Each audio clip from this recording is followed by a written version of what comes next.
जय हिंद साथियों, स्वागत है हमारे यूट्यूब चैनल बिहार सर्वे इन्फॉर्मेशन में। तो आज हम बहुत इम्पोर्टेंट खबर लेके आए हैं जो कि आम रैयतों के लिए है। इसमें जो लिखा हुआ है सामने आप देख पा रहे हैं कि कैबिनेट के फैसले, विशेष सर्वेक्षण व बंदोबस्त संशोधन नियमावली समेत 33 एजेंडों पर मोहर। तो इसमें जो विशेष सर्वेक्षण जो अभी काम चल रहा है उसका जो नियमावली है उसमें कुछ संशोधन हुआ है। क्या संशोधन हुआ है इसके बारे में हम आपको बताएंगे। तो इसमें है कि जमीन सर्वे में रैयतों को मिलेगा समय, अब मार्च 2025 तक कर सकेंगे स्वघोषणा। इसमें है कि जो पहले था वो 30 नवंबर 2024 तक स्वघोषणा फॉर्म फिलअप करने का डेट था, बट अब यहाँ पे जो लिखा हुआ है कि मार्च, अभी आपको दिसंबर चल रहा है, देखा जाए कि मार्च 2025 तक, मतलब आपको 3 से 4 महीना का और वक्त मिला है। तो इसमें लिखा हुआ है कि मार्च 2025 तक कर सकेंगे स्वघोषणा। जो स्वघोषणा करना है वो आपको पहले पता होगा कि जो प्रपत्र 2 होता है, प्रपत्र 3 एक होता है और उसका दखल का फॉर्म होता है। ये चीज़ भरने के बाद उसके साथ में आपका जो सपोर्टिंग डॉक्यूमेंट्स होता है ज़मीन का, जैसे केवाला, खतियान, रसीद, आधार कार्ड, ये सब स्कैन करके उसको ऑनलाइन अगर आप करना चाहते हैं तो ऑनलाइन कर सकते हैं। ऑफलाइन करना चाहते हैं तो आप शिविर में जो भी सर्वे कर्मी हैं या सर्वे अमीन है उनके पास आप जमा कर सकते हैं और बदले में आपको एक रिसीविंग मिलेगा। तो आगे हम बात करते हैं कि राज्य में बिहार विशेष सर्वेक्षण एवं बंदोबस्त के तहत रैयतों को स्वघोषणा समर्पित करने, मानचित्र तैयार करने, रैयतों से दावा आपत्ति प्राप्त करने और दावा आपत्ति का निपटारा करने की अवधि को बढ़ा दिया गया है। इसमें है कि स्वघोषणा समर्पित करने, ठीक है, और मानचित्र तैयार करने, मतलब ये जो मानचित्र तैयार होता है वो किस्त बाढ़ में होता है और जो स्वघोषणा होता है वो अभी कर रहे हैं आप लोग। उसके बाद दावा आपत्ति प्राप्त करने, दावा आपत्ति होता है कि जब आपको एलपीएम मिल जाता है, जिसको हम लैंड पार्सल मैप बोलते हैं, तो जैसे ही दावा आपत्ति के लिए आपको एलपीएम मिल जाता है, उसमें आप देखते हैं कि मेरा इसमें खाता, खेसरा या जो भी डिटेल होता है वो अगर सही है तो आप उसको, कोई दिक्कत नहीं है, उसको अपने पास रख लेते हैं।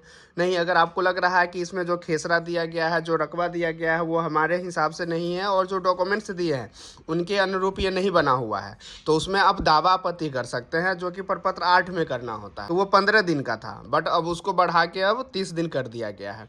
तो यही सब पूरा डिटेल इसमें दिया गया है कि इसको लेकर मंगलवार को मुख्यमंत्री नीतीश कुमार की अध्यक्षता में आयोजित कैबिनेट की बैठक में बिहार सर्वेक्षण बंदोबस्त नियमावली 2024 जो संशोधन हुआ है वही 2024 हो गया कि मंजूरी दे दी गई है।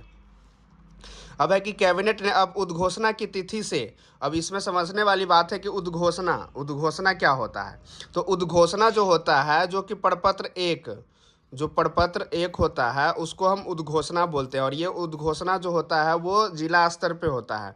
और जिला स्तर से जो हमारे बंदोबस्त पदाधिकारी होते हैं, जो बंदोबस्त पदाधिकारी, जिसको हम शॉर्ट में एसओ बोलते हैं, उनके द्वारा ये किया जाता है। जो प्रपत्र 1 के द्वारा जो उद्घोषणा किया जाता है वो, तो आपके जो भी मौजा है, मौजा वाइज ये प्रपत्र 1 का जो उद्घोषणा होता है वो मौजा वाइज होता है। जितना भी मौजा है, छोटा रहे बड़ा रहे, सब में उसका उद्घोषणा होता है। तो उसमें है कि उद्घोषणा की तिथि, मतलब आपके जो राजस्व ग्राम है, कोई भी आप ग्राम ले लिए, ठीक है, उसका जो उद्घोषणा किया गया है, जिसको प्रपत्र 1 में उद्घोषणा बोलते हैं, जो किया गया है वो जिस तिथि को होगा, सपोज डेट कि आज मान के चलिए कि 8 अगस्त है, तो 8 अगस्त को इसका उद्घोषणा हुआ, तो उद्घोषणा की तिथि से 180 दिनों, मतलब ये जो उद्घोषणा हुआ है, ज़रूरी नहीं है कि कोई हर एक डिस्ट्रिक्ट का एक ही डेट में उद्घोषणा हो। हर एक डिस्ट्रिक्ट में, हर एक अंचल में अलग अलग तिथि को उद्घोषणा किया गया होता है।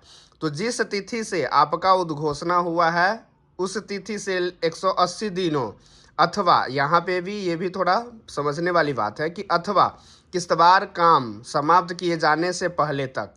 अब इसमें है कि बहुत लोगों के मन में कन्फ्यूजन है कि मेरा 180 दिन तक ही बढ़ा है सब मौजा का, तो ऐसा नहीं है। ये जो छोटा मौजा है, जिसमें अगर 4-5 पार्सल है, इसमें ये 4-5 पार्सल है, तो उसके लिए 180 दिन का टाइम नहीं मिला है। ये उनके लिए मिला है कि जो बड़े बड़े मौजा है जिसमें ज़्यादा टाइम लगेगा, उसके लिए है। अब ये मत सोच लीजिएगा कि मेरा 4 गो पार्सल का खेसरा का मौजा है और उसको 180 दिन खींचेंगे और जो राजस्व अभी काम चल रहा है उसमें वो उतना डिले करेंगे, तो ऐसा बिल्कुल नहीं है। जो छोटा मौजा है उसको प्रायोरिटी से उसको पहले ख़त्म करना है और उसमें आपको ज़्यादा समय नहीं दिया जाएगा।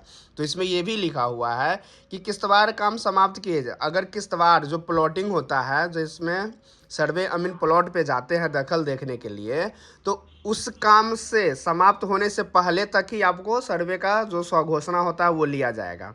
जब आपके मौजा का प्लॉटिंग काम ख़त्म हो जाएगा, किस्तवार काम ख़त्म हो जाएगा, फिर आपका स्वघोषणा का डेट वही ख़त्म हो जाएगा।